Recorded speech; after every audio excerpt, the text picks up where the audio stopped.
Raid on Lebanon. An Israeli strike force hits Muslim guerrilla bases. Crime capital. The Canadian city that leads the list in violence, murder, and robbery. And a vision of Canada. They didn't know what to call it. Apparently, somebody said, well, there's 7 of us, a group of 7. That was it. The last member of the group dies at 93. CTV News with Lloyd Robertson. Good evening. A new and violent eruption in the Middle East. Israeli forces struck into southern Lebanon today, and the casualties included United Nations peacekeepers. The Israelis simply swept the UN forces aside as they broke out of the so-called security zone. In heavy fighting, they captured 2 villages believed to be strongholds of the Hezbollah, the Islamic fundamentalist guerrillas.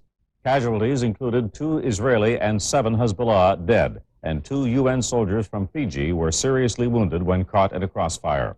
The UN Secretary General, Boutros Boutros-Ghali, called on Israel to pull back. Martin Himmel reports on a full day of military and political action. Israeli artillery provided cover while tanks and armored carriers bulldozed through United Nations roadblocks and attacked Hezbollah strongholds in South Lebanon.